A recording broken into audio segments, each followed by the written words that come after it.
Ya lleva, ya lleva buen tiempo en que vengo escuchando y venimos escuchando el uso de diversos términos como idoneidad, necesidad, proporcionalidad, ponderación, razonabilidad, racionalidad, test de razonabilidad y proporcionalidad, entre otros.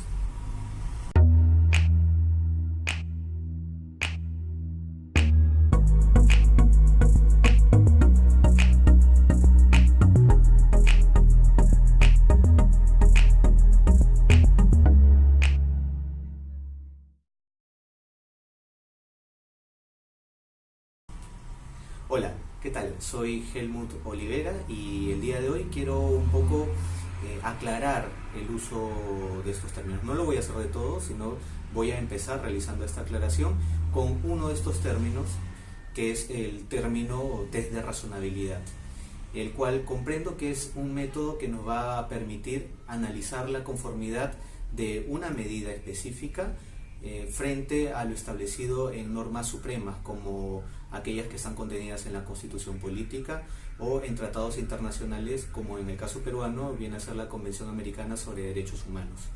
Entonces este es un punto muy importante, tener en cuenta que este test se aplica respecto a una medida específica y si ésta se encuentra conforme a estos valores supremos. Entonces, ¿y esto cuándo lo podemos ver? A continuación quiero mencionarles algunos casos en los cuales no necesariamente se aplicó el test de razonabilidad, pero que hubiera sido ideal que se aplicara este método para poder resolver las controversias. Por ejemplo, en el caso de Chile, en la década de los 80, el ordenamiento permitía realizar la censura previa sobre la reproducción, mejor dicho, de diversas películas. Fue así que en esta década se prohibió la reproducción de La Última Tentación de Cristo, esta película en la cual se mostraba a un Jesucristo que tenía una relación sentimental con María Magdalena.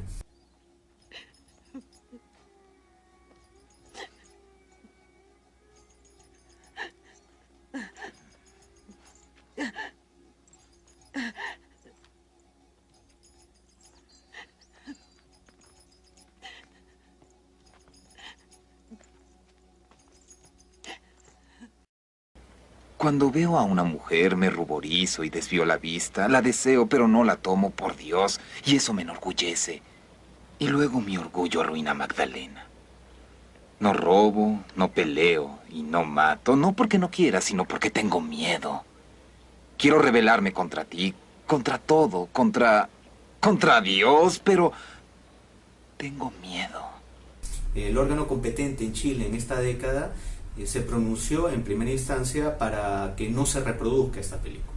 Entonces, posteriormente se desarrollaron diversas medidas y otros pronunciamientos, pero lo cierto es que en su oportunidad se hizo la pregunta, ¿no? Si es que dar esta censura previa, decir de que la película La Última Tentación de Cristo no va a ser reproducida, va en contra de algún principio supremo como viene a ser la libertad de expresión.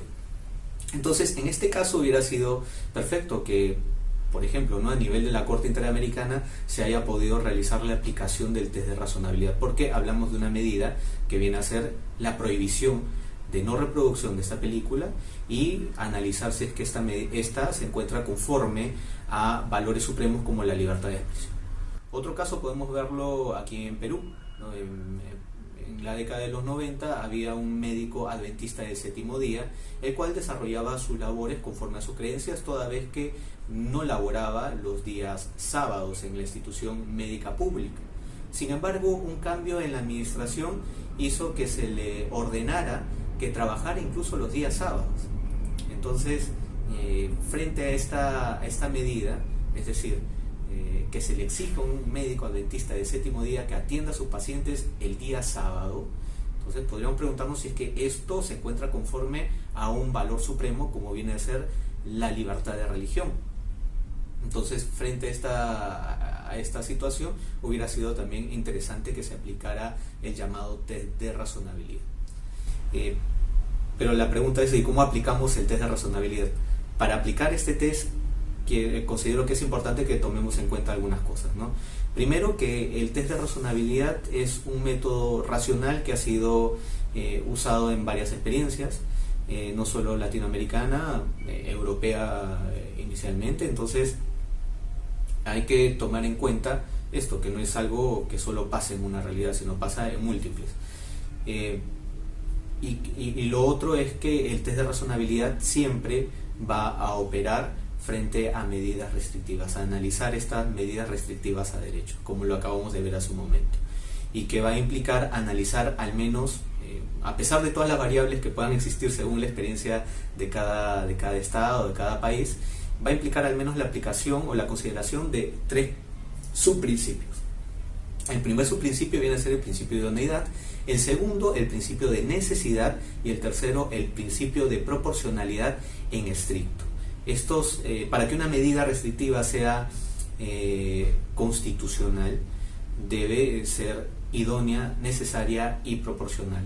Si es que una medida restrictiva puede ser idónea y no necesaria, sí, puede ser idónea y no necesaria, pero en este caso hablaríamos que la medida sería irrazonable, y si es irrazonable sería contrario a la Constitución. Que la medida puede ser idónea, necesaria, pero no proporcional, es posible, sí, pero definitivamente la medida sería calificada como una medida no razonable. Y definitivamente, ¿no?, aquellas medidas analizadas que no sean ni idóneas, ni necesarias, ni proporcionales, definitivamente nunca podrían ser consideradas como razonables. Entonces, lo que a continuación creo que resulta importante es que tomemos en cuenta qué implica cada uno de estos subtest que acabo de mencionar. Me refiero al subtest de idoneidad, necesidad y proporcionalidad en estricto. Respecto al principio o subprincipio de idoneidad, hay que tomar en consideración que la experiencia en el uso de este subtest implica hacer un ejercicio acerca de la medida. Si la medida está conforme a si bien afecta a un valor supremo, esta medida a su vez busca salvaguardar otro valor supremo, entonces sería una medida idónea. ¿A qué me refiero con esto? Que la medida será idónea si es que busca proteger al menos un bien reconocido en la Constitución o que tenga resguardo en el mismo. Por ejemplo, ¿no?, en el caso de la última tentación de Cristo que acabo de mencionar, habría que analizar si es que esta restricción, esta prohibición para reproducir la película se encuentra conforme a un valor, un principio constitucional. Claro que la realidad específica de los 80 podría por ahí justificar esta medida, pero digamos, en una experiencia común y normal, podríamos decir que al menos no buscaría proteger la libertad de expresión y no se encontraría qué principio estaría resguardando. Aplicando este mismo test de necesidad, de idoneidad, podríamos realizar la aplicación en el caso específico del médico adventista del séptimo día. Entonces, habría que ver si es que este mandato para que el médico adventista trabaje los días sábados se encuentra conforme a la Constitución, y podríamos decir que sí, se encuentra conforme a un valor supremo, que viene a ser la protección de la salud. Recordemos que este médico lo que al fin y al cabo hace es una labor a favor de la salud de la población. Entonces, exigirle que trabaje los sábados implicaría resguardar el derecho a la salud de la población los días sábados, al menos de la población de la localidad donde se encuentra el establecimiento médico. Entonces, hecho el análisis de idoneidad, lo que corresponde es realizar el análisis de la necesidad. Para ello hay que tomar en cuenta que la necesidad implica analizar si existe o no una medida alternativa a la que estamos evaluando. Si existe esta medida alternativa, habría que ver si es que esta es menos lesiva a derechos fundamentales. A ver, para comprender mejor esto, importante tomar en cuenta los ejemplos anteriormente señalados. En específico, el caso del adventista del séptimo día, que se le obligaba a trabajar los días sábados. Entonces, nos preguntaríamos, ¿existe alguna medida alternativa que igual proteja la salud de la población y que no implique obligar al médico adventista a trabajar los días sábados? Y la respuesta podría ser en parte obvia, ¿no? Si tomamos en cuenta de que en un establecimiento normalmente hay más médicos, entonces la medida alternativa sería disponer que otro médico, que no sea adventista del séptimo día, trabaje ese día sábado. Y con eso se habría demostrado la existencia de una medida alternativa. Y si se demuestra la existencia de una medida alternativa, podríamos decir que definitivamente la medida que implica obligar al médico adventista a trabajar los días sábados resulta irrazonable. No resulta necesaria, y al no ser necesaria resulta irrazonable. Entonces, esto hasta ahora estamos viendo estos dos subprincipios: idoneidad y necesidad. El tercer principio es uno de los principios más controvertidos, que viene a ser la aplicación del principio de proporcionalidad en estricto, y que va a significar evaluar la existencia de valores o principios que se encuentran en juego, como principio que busca ser protegida con la medida y como principios que buscan ser, o mejor dicho, son afectadas por la aplicación de la medida. Y que justamente la labor del operador, del juez, va a ser sopesar estos valores y ver cuál de los valores debe prevalecer, o en el mejor de los casos, cómo se armonizan ambos valores. Y para ello podemos tomar un ejemplo específico. En Miami se acostumbraba a que en varias reuniones sociales se tomara como un acto de diversión el lanzar a personas pequeñas.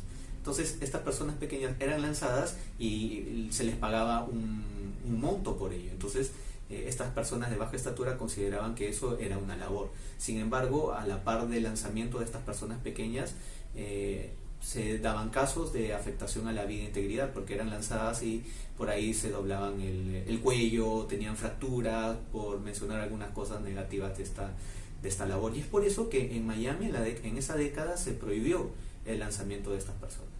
Entonces, ahí podríamos hacer el análisis, ¿no?, de razonabilidad, ¿no? Y nos preguntamos, ¿es razonable prohibir el lanzamiento de estas personas pequeñas? O en todo caso, si es razonable considerar como una labor lícita el lanzamiento de personas pequeñas. Y para ello podríamos analizar la razonabilidad en función a los tres subtest que acabo de mencionar: idoneidad, necesidad y proporcionalidad. ¿Es idóneo el prohibir el lanzamiento de personas pequeñas como una labor lícita? Bueno, si consideramos que esta medida de prohibición busca salvaguardar la vida, la salud, la integridad de esta población, bueno, sin duda sería una medida idónea. Entonces, si es una medida idónea, corresponde analizar la necesidad de la medida. Entonces podríamos preguntarnos, ¿y es necesario prohibir esta labor? Y para ello hay que ver si es que existen medidas alternativas. Entonces, si existen medidas alternativas que afecten menos el derecho al trabajo de estas personas pequeñas, entonces correspondería señalar que la medida objeto de análisis viene a ser razonable. Entonces, sobre ello, ¿existe alguna medida alternativa? Alguien podría decir, bueno, si se busca proteger la vida, la integridad de estas personas, ¿por qué mejor no exigir un método de seguro, ¿no? De ponerle mayor protección al cuello, al cuerpo en general, y entre otras medidas de protección de la salud? Pero alguien podría decir, ¿no?, bueno, sí, hay medidas de protección a la salud, pero igual el riesgo está. El lanzamiento es una actividad muy, muy riesgosa y sino que es altamente probable que se afecte la vida e integridad de esta persona que es lanzada. Entonces, si no existe una medida alternativa, entonces decimos que la medida sigue siendo no solo idónea, sino también necesaria. Entonces, habiendo analizado que esta medida es idónea y es necesaria, corresponde analizar si es proporcional en estricto. Y para ello hay que identificar los principios que están en juego. La prohibición de lanzamiento, o la prohibición de la labor, o de considerar como lícita esta labor de lanzamiento de personas pequeñas, podría ser idóneo si tomamos en cuenta que busca proteger la vida e integridad, como habíamos mencionado. Por lo tanto, la vida e integridad personal de estas personas se encuentra en un lado de la balanza. Sin embargo, la aplicación de la prohibición implicaría generar menores fuentes de ingresos para esta población, para estas personas pequeñas que son lanzadas. Entonces podríamos decir que hay por otro lado de la balanza se encuentra el derecho o el principio a la libertad de trabajo. Entonces encontramos estos principios en partes contrarias. Entonces, ¿qué se hace ahí? Lo que se hace es argumentativamente sopesar estos principios en juego y ver cuál debe vencer, o en todo caso cómo armonizar los mismos. O sea, un juez protector, por ejemplo, lo que diría es: no, la vida e integridad son intocables, no se debe afectar. Entonces la prohibición resulta totalmente proporcional y la vida e integridad debe prevalecer frente al derecho al trabajo. Pero tal vez un juez liberal podría decir: sí, pero hay que tomar en cuenta que ese trabajo es una fuente de ingresos que es sustancial, es sustanciosa para estas personas. Entonces tal vez hay que permitir la labor, esta labor riesgosa, pero sí tomando algunas precauciones, como por ejemplo poner medidas de seguridad a la salud de estas personas al momento de ser lanzadas, la contratación de un seguro específico por parte del empleador a favor de esta población, entre otras medidas. Pero claro, ¿no? Decir esto implicaría armonizar, pero dar una balanza a favor del lanzamiento de las personas, e implícitamente señalar que la medida analizada viene a ser irrazonable. Entonces es importante realizar esta labor de sopesamiento, que ya veremos tal vez en un siguiente video que han existido varias iniciativas para que esta labor argumentativa de la ponderación, que es el tercer paso, tenga algo de objetividad. Sin embargo, sigue teniendo problemas. Entonces, importante tomar en cuenta esto. Yo al finalizar este video, en la parte de abajo van a poder ver algunos casos adicionales donde ustedes pueden hacer el ejercicio de la aplicación del test de razonabilidad con sus subtest de idoneidad, necesidad y proporcionalidad. Y más bien, si tienen algún tema específico, alguna consulta, pregunta o alguna temática que quieran que se aborde en un siguiente video, no duden en ponerlo en los comentarios. Y bueno, esto sería todo por hoy. Nos vemos en un siguiente video. Hasta pronto.